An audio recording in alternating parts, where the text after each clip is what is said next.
WhatsApp बंद होण्यापूर्वी हा व्हिडिओ शेवटपर्यंत नक्की पहा। नमस्कार, मी दक्षता पाटील आणि तुम्ही पाहताय पुढारी डिजिटल। होय, जगातील सर्वात लोकप्रिय मेसेजिंग ॲप अर्थातच व्हॉट्सअप हे आता काही स्मार्टफोनसाठी आपला सपोर्ट थांबवतंय, कारण व्हॉट्सअपची मालकी असलेली कंपनी अर्थातच मेटानं काही घोषणा केल्यात। यानुसारच 1 जून 2025 पासून काही आयफोन्स आणि अँड्रॉइड डिव्हाइसेसवर व्हॉट्सअप बंद होणार आहे। आणि याचं मुख्य कारण आहे की काही जुन्या ऑपरेटिंग सिस्टम्सवर व्हॉट्सअपचे नवे फीचर्स, सुरक्षा अपडेट्स आणि काही चांगल्या सोयी देणं आता शक्य होत नाहीये। म्हणूनच असे काही मोबाईल्स आणि OS हे सपोर्टमधून हटवण्याचा निर्णय घेण्यात आलाय।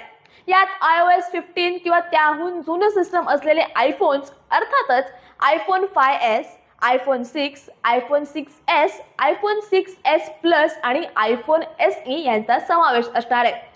त्याचबरोबर ज्या अँड्रॉइड फोन वापरणाऱ्यांच्या फोनमध्ये अँड्रॉइड 5.0 किंवा त्याहून जुनं ऑपरेटिंग सिस्टम आहे त्यांना देखील आता व्हॉट्सअप वापरता येणार नाहीये।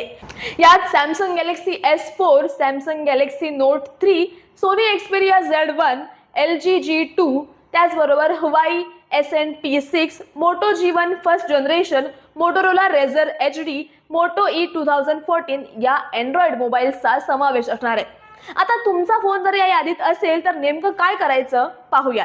सगळ्यात पहिले तर तुम्हाला आत्ताच्या व्हॉट्सअपचा संपूर्ण चॅट बॅकअप हा आपल्या गुगल ड्राईव्हवर सेव्ह करून घ्यायचा आहे। त्यानंतर तुम्हाला एक नवीन फोन खरेदी करून त्यामध्ये हा व्हॉट्सअप बॅकअप रिस्टोर करायचा आहे, जेणेकरून तुमची संपूर्ण चॅट हिस्ट्री तुम्हाला पुन्हा मिळवता येईल। तर अशाच माहितीसाठी आणि बातम्यांसाठी पुढारी डिजिटलला नक्की फॉलो करा।